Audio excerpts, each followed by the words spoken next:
Why did God lock away some angels? They were not like the other angels. They were not free to roam the heavens or carry messages of light. These were the ones God himself chained in eternal darkness, awaiting a final judgment so terrifying that even demons tremble at the mention of it. But who were they? What was their crime? And why did God, who shows mercy even to sinners, decide that for these angels, there would be no second chance? The story begins long before you and I, long before kingdoms and nations, long before even Noah built his ark. It begins in the ancient days when the earth was still young, and mankind had just begun to multiply. The Bible in Genesis 6 gives us only a few verses, but within those lines is a mystery that unlocks one of the darkest chapters in creation. When the sons of God saw the daughters of men, that they were beautiful, they took them wives of all which they chose. The sons of God, B'nai Elohim, were angels, heavenly beings created to serve, to worship, and to guard. But something stirred within them, something forbidden. Instead of remaining in their holy estate, they looked down upon the earth and were drawn to human women. Desire overtook obedience, and in their rebellion, they crossed the boundary between the heavenly and the earthly. The union of angel and human was not just sin, it was corruption. From it came the Nephilim, giants of old, creatures of immense size and power who devoured the earth and turned creation upside down. Ancient texts like the Book of Enoch describe them as cannibals, destroyers, blood drinkers who taught men violence and sorcery. The world was being torn apart by a darkness not of God's design. And so, judgment came. 2 Peter 2 verse foretells us, "For if God spared not the angels that sinned, but cast them down to hell, and delivered them into chains of darkness, to be reserved unto judgment." Jude 1 verse 6 echoes the same, "And the angels which kept not their first estate, but left their own habitation, he hath reserved in everlasting chains under darkness unto the judgment of the great day." These verses are not metaphors. They describe a prison for angels, a place of confinement, unlike anything we know. The Greek word Peter uses is Tartarus, a term borrowed from Greek mythology, where it described the deepest abyss, far below Hades, a place of torment reserved for the worst of the gods. In biblical terms, Tartarus became the dungeon of the Watchers, the rebellious angels who defiled humanity.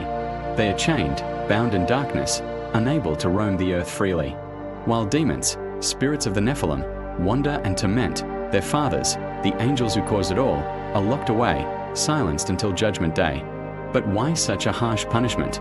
Why did God not allow them the same freedom as Satan and his other fallen angels who still roam and tempt? The answer lies in their crime. Satan fell because of pride, but these angels crossed a boundary that corrupted God's very creation.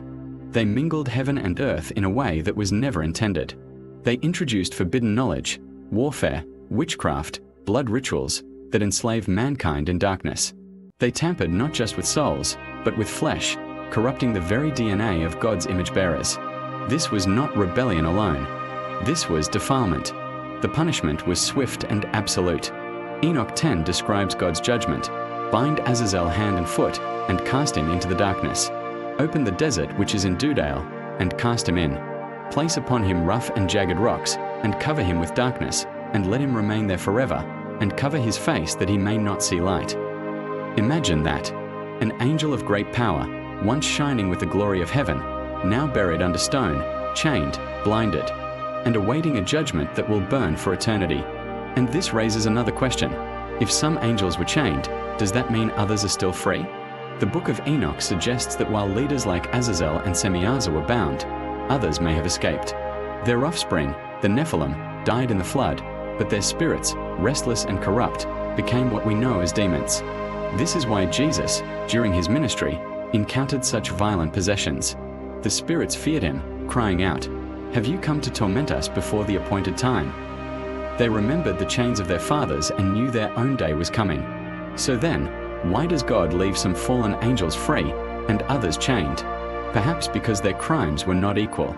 Satan still has a role to play in the drama of history. He is the accuser, the deceiver, the one who tests mankind. But the Watchers?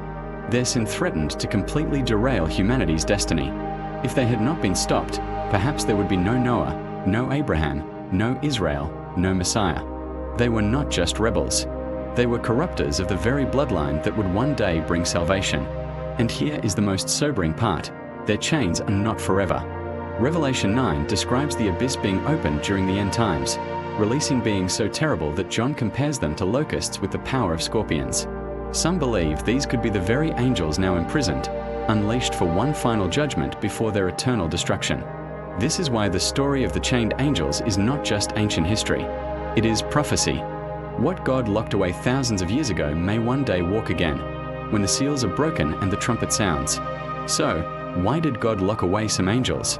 Because they crossed a line that could not be uncrossed. Because they corrupted creation itself. Because their rebellion was not just disobedience, it was contamination. And because even in His mercy, God will not allow the destruction of His image in mankind. But their story is also a warning that there are boundaries set by God for our protection, and when those boundaries are broken, consequences follow. It is a reminder that some sins are so destructive that only judgment can stop them. And it is a prophecy, whispering to us that the chains will not hold forever. One day, the locked angels will face their final judgment. And when they do, the world will tremble. So the next time you read about angels in the Bible, remember, not all of them are free. Some wait in darkness, chained, punished, and silenced, until the great and terrible day of the Lord.